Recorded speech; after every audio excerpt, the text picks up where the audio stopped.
So, back to back, I read The Sword of Kaigan, Rhythm of War, 10 Malazan books, a bunch of Robin Hobb, Mark Lawrence, and R.F. Kuang.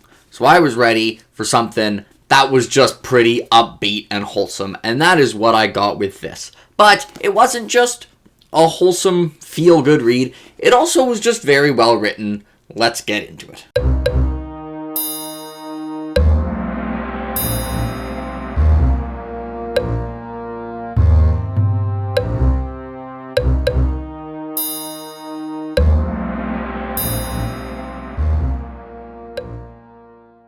Okay, so this is going to be my spoiler-free review for The House in the Cerulean Sea by T.J. Klune. And for some reason, I thought this was this author's debut novel, but apparently it isn't. He has a bunch of novels before it. But this has been the first one that has had wide mainstream success. And most of my favorite books, and this isn't quite one of my favorite books, but it's a book I really liked. But most of the books I love tend to hurt me. So this is not trying to hurt you when you read it. This is the book to read when you want a story that just leaves you feeling good. And I was a little bit worried that that was all it was going to be, but the reason it's effective is that T.J. Klune is just good at writing in terms of prose and characters. So I have mostly positive things to say about this. I thought it was a really good standalone. I think I went into this at the right time based on what I'd read last. It really is something that, you go into it wanting to read a feel-good book, but that's what it was. So, what is it about? Our protagonist is Linus Baker, and he works in a desk job, basically. And he also has a desk job where he does casework, and his job is basically to check orphanages that have magical children and make sure the orphanages are up to standard. Basically, make sure, the magical children are being treated well and there's no kind of abuse going on or negligence or anything like that. And he has a desk job that, well, it's drudgery, like when he has his desk job. And if there's one thing of this book is not subtle. This book is as subtle as a sledgehammer to the face. In fact, the management, it's not just upper management, it's extremely upper management. His guideline rulebook that he is supposed to follow for, this job is 700 pages in all caps. Rules and regulations. This book, it's not trying to be subtle. But he has this kind of drudgery job where, guess what? It's always raining when he walks to work and he forgets his umbrella.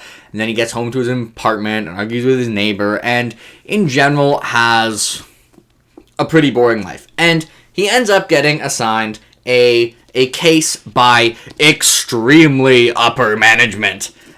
And the book is basically about that case, which, shocking everyone, is going to take place on here, around a Cerulean Sea. Side note, why do you do this, bookmakers? What is this yellow line? Please don't do this. Just let me have the entire cover. If you're getting this book, I highly, highly recommend not getting the version that has this yellow line. While reading it, I had to continually resist the temptation to not, rip this out and ruin the book. Anyway, the majority of the book follows him on this case where he has to deal with some children that could cause him trouble. And one thing I noticed really early, this was not a comparison I was expecting to make this book, is the way Linus has an internal monologue that doesn't match what he's saying, especially when he's working his desk job, reminded me of Glokta. Totally different books. The series, that's a character from The First Law by Joe Abercrombie, for those who have not read it. Books could not be more different, but they both do that the same, and it was really funny. And I think Linus is a really well-realized character. He's not what you would consider the most exciting character. He is a, very his life is very boring, and he's a 40-year-old who, has been working a desk job for 17 years and getting by, and he lives with his cat. And, maybe he's putting on a little bit of weight. Just a little bit. Maybe quite a bit. But he has a lot of, personality and heart behind that.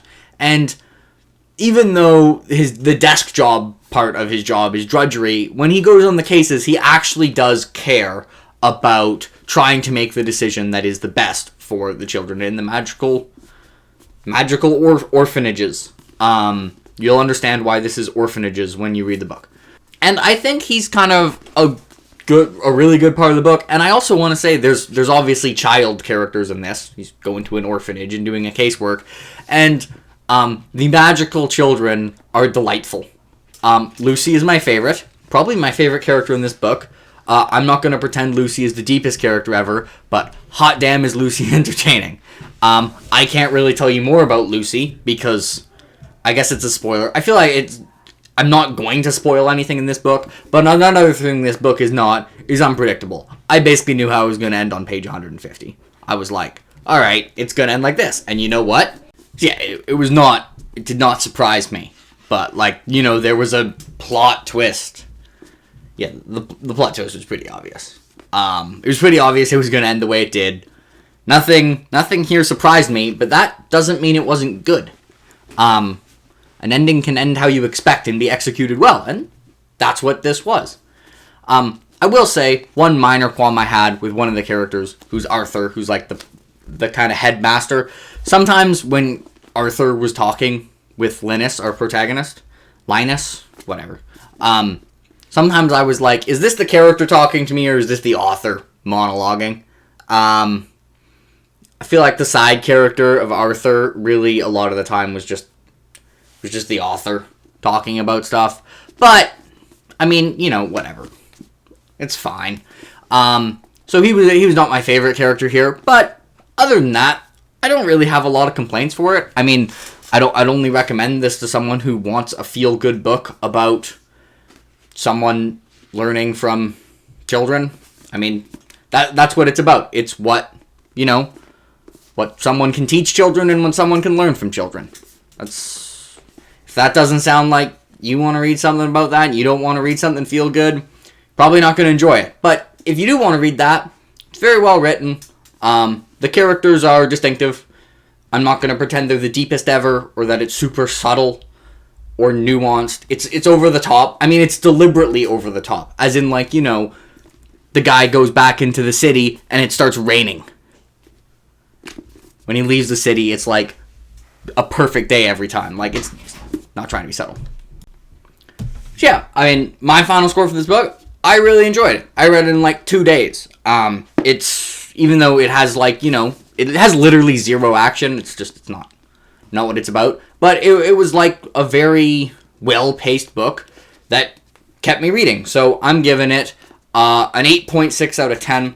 I'd say biggest strengths would be the characters feeling distinctive, the pure charm of the world, and the writing itself, just prose-wise, has very strong prose, very, very descriptive, really kind of puts you in the scene. With the cons, I mean, this is deliberate, but I would have rathered if it was a little bit more, subtle. But, I mean, it was kind of funny in how not subtle it is. Seriously, rules and regulations in all caps, gets mentioned quite a lot. And it's just, if I'm being completely honest, the books that hurt me, those are my favorite books. Authors, I want you to hurt me.